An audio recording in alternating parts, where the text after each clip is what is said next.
Vamos a la lectura de la palabra de Dios. Hoy, en la lectura de la palabra de Dios leeremos en la carta de Pablo a los Romanos los capítulos 4 al 7. Capítulo 4.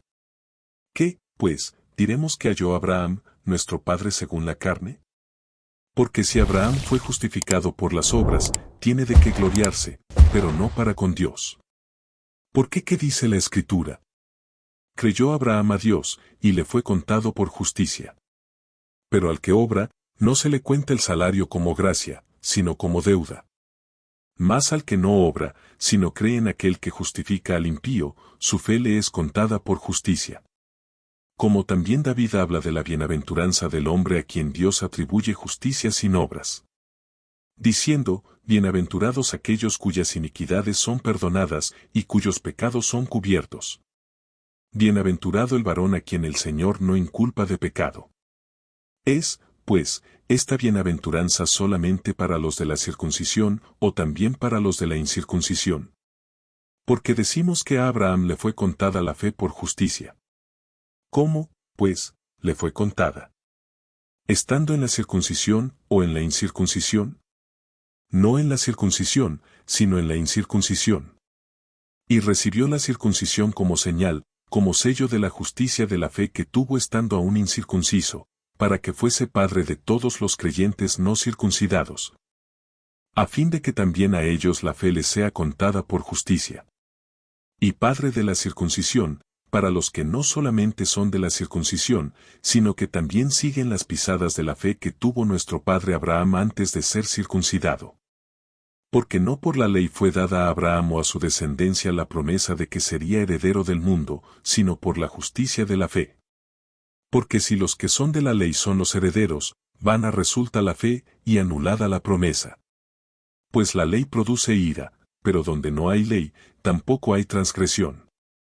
Por tanto, es por fe, para que sea por gracia, a fin de que la promesa sea firme para toda su descendencia, no solamente para la que es de la ley, sino también para la que es de la fe de Abraham, el cual es Padre de todos nosotros. Como está escrito, te he puesto por padre de muchas gentes, delante de Dios, a quien creyó, el cual da vida a los muertos, y llama las cosas que no son, como si fuesen.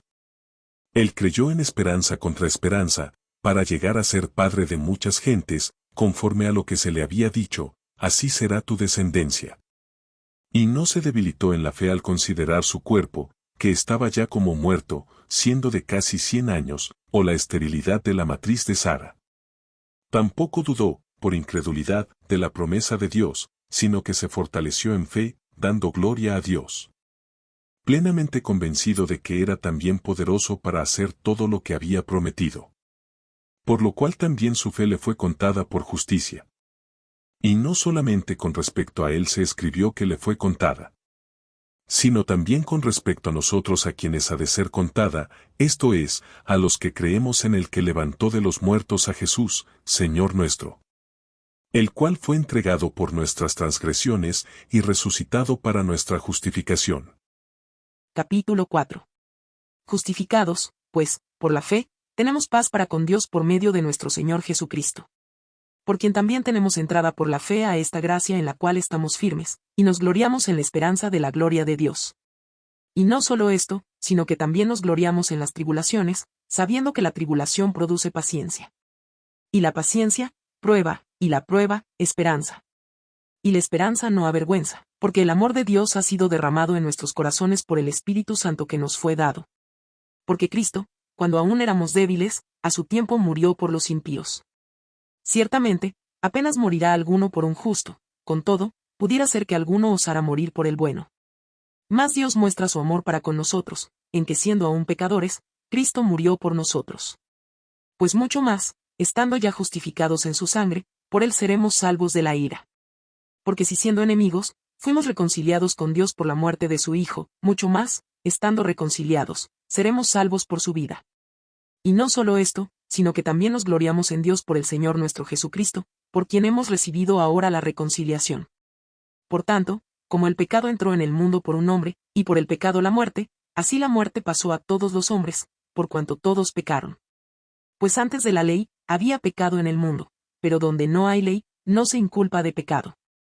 No obstante, reinó la muerte desde Adán hasta Moisés, aun en los que no pecaron a la manera de la transgresión de Adán, el cual es figura del que había de venir. Pero el don no fue como la transgresión, porque si por la transgresión de aquel uno murieron los muchos, abundaron mucho más para los muchos la gracia y el don de Dios por la gracia de un hombre, Jesucristo. Y con el don no sucede como en el caso de aquel uno que pecó, porque ciertamente el juicio vino a causa de un solo pecado para condenación, pero el don vino a causa de muchas transgresiones para justificación. Pues si por la transgresión de uno solo reinó la muerte, mucho más reinarán en vida por uno solo, Jesucristo, los que reciben la abundancia de la gracia y del don de la justicia. Así que, como por la transgresión de uno vino la condenación a todos los hombres, de la misma manera por la justicia de uno vino a todos los hombres la justificación de vida. Porque así como por la desobediencia de un hombre los muchos fueron constituidos pecadores, así también por la obediencia de uno, los muchos serán constituidos justos. Pero la ley se introdujo para que el pecado abundase, mas cuando el pecado abundó, sobreabundó la gracia. Para que así como el pecado reinó para muerte, así también la gracia reine por la justicia para vida eterna mediante Jesucristo, Señor nuestro. Capítulo 6. ¿Qué, pues, diremos? ¿Perseveraremos en el pecado para que la gracia abunde? En ninguna manera. Porque los que hemos muerto al pecado, ¿cómo viviremos aún en él? ¿O no sabéis que todos los que hemos sido bautizados en Cristo Jesús, hemos sido bautizados en su muerte? Porque somos sepultados juntamente con él para muerte por el bautismo, a fin de que como Cristo resucitó de los muertos por la gloria del Padre, así también nosotros andemos en vida nueva. Porque si fuimos plantados juntamente con él en la semejanza de su muerte, así también lo seremos en la de su resurrección. Sabiendo esto, que nuestro viejo hombre fue crucificado juntamente con él, para que el cuerpo del pecado sea destruido, a fin de que no sirvamos más al pecado. Porque el que ha muerto, ha sido justificado del pecado. Y si morimos con Cristo, creemos que también viviremos con él. Sabiendo que Cristo, habiendo resucitado de los muertos, ya no muere, la muerte no se enseñorea más de él. Porque en cuanto murió, al pecado murió una vez por todas, mas en cuanto vive, para Dios vive. Así también vosotros consideraos muertos al pecado, pero vivos para Dios en Cristo Jesús, Señor nuestro. No reine, pues, el pecado en vuestro cuerpo mortal, de modo que lo obedezcáis en sus concupiscencias. Ni tampoco presentéis vuestros miembros al pecado como instrumentos de iniquidad, sino presentaos vosotros mismos a Dios como vivos de entre los muertos, y vuestros miembros a Dios como instrumentos de justicia. Porque el pecado no se enseñoreará de vosotros, pues no estáis bajo la ley, sino bajo la gracia. ¿Qué, pues? ¿Pecaremos, porque no estamos bajo la ley, sino bajo la gracia? En ninguna manera. ¿No sabéis que si os sometéis a alguien como esclavos para obedecerle, sois esclavos de aquel a quien obedecéis, sea del pecado para muerte, o sea de la obediencia para justicia? Pero gracias a Dios, que aunque erais esclavos del pecado, habéis obedecido de corazón a aquella forma de doctrina a la cual fuisteis entregados. Y libertados del pecado, vinisteis a ser siervos de la justicia. Hablo como humano, por vuestra humana debilidad, que así como para iniquidad presentasteis vuestros miembros para servir a la inmundicia y a la iniquidad. Así ahora para santificación presentad vuestros miembros para servir a la justicia. Porque cuando erais esclavos del pecado, erais libres acerca de la justicia. Pero ¿qué fruto teníais de aquellas cosas de las cuales ahora os avergonzáis? Porque el fin de ellas es muerte. Mas ahora que habéis sido libertados del pecado y hechos siervos de Dios, tenéis por vuestro fruto la santificación, y como fin, la vida eterna. Porque la paga del pecado es muerte, mas la dádiva de Dios es vida eterna en Cristo Jesús Señor nuestro. Capítulo 7. ¿Acaso ignoráis, hermanos, pues hablo con los que conocen la ley, que la ley se enseñorea del hombre entre tanto que éste vive? Porque la mujer casada está sujeta por la ley al marido mientras éste vive, pero si el marido muere, ella queda libre de la ley del marido. Así que, si en vida del marido se uniere a otro varón, será llamada adúltera, pero si su marido muriere, es libre de esa ley, de tal manera que si se uniere a otro marido, no será adúltera. Así también vosotros, hermanos míos, habéis muerto la ley mediante el cuerpo de Cristo, para que seáis de otro, del que resucitó de los muertos, a fin de que llevemos fruto para Dios. Porque mientras estábamos en la carne, las pasiones pecaminosas que eran por la ley obraban en nuestros miembros llevando fruto para muerte. Pero ahora estamos libres de la ley, por haber muerto para aquella en que estábamos sujetos, de modo que sirvamos bajo el régimen nuevo del Espíritu y no bajo el régimen viejo de la letra. ¿Qué diremos, pues? ¿La ley es pecado? En ninguna manera. Pero yo no conocí el pecado sino por la ley, porque tampoco conociera la codicia, si la ley no dijera, no codiciarás. Mas el pecado, tomando ocasión por el mandamiento, produjo en mí toda codicia, porque sin la ley el pecado está muerto. Y yo sin la ley vivía en un tiempo, pero venido el mandamiento, el pecado revivió y yo morí. Y hallé que el mismo mandamiento que era para vida, a mí me resultó para muerte. Porque el pecado, tomando ocasión por el mandamiento, me engañó, y por él me mató. De manera que la ley a la verdad es santa, y el mandamiento santo, justo y bueno. Luego lo que es bueno, vino a ser muerte para mí.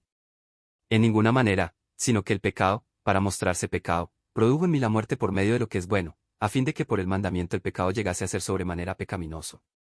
Porque sabemos que la ley es espiritual, mas yo soy carnal, vendido al pecado. Porque lo que hago, no lo entiendo, pues no hago lo que quiero, sino lo que aborrezco, eso hago. Y si lo que no quiero, esto hago, apruebo que la ley es buena. De manera que ya no soy yo quien hace aquello, sino el pecado que mora en mí. Y yo sé que en mí, esto es, en mi carne, no mora el bien, porque el querer el bien está en mí, pero no el hacerlo. Porque no hago el bien que quiero, sino el mal que no quiero, eso hago. Y si hago lo que no quiero, ya no lo hago yo, sino el pecado que mora en mí. Así que, queriendo yo hacer el bien, hallo esta ley, que el mal está en mí. Porque según el hombre interior, me deleito en la ley de Dios. Pero veo otra ley en mis miembros, que se rebela contra la ley de mi mente, y que me lleva cautivo a la ley del pecado que está en mis miembros. Miserable de mí. ¿Quién me librará de este cuerpo de muerte? Gracias doy a Dios, por Jesucristo Señor nuestro. Así que, yo mismo con la mente sirvo a la ley de Dios, más con la carne a la ley del pecado.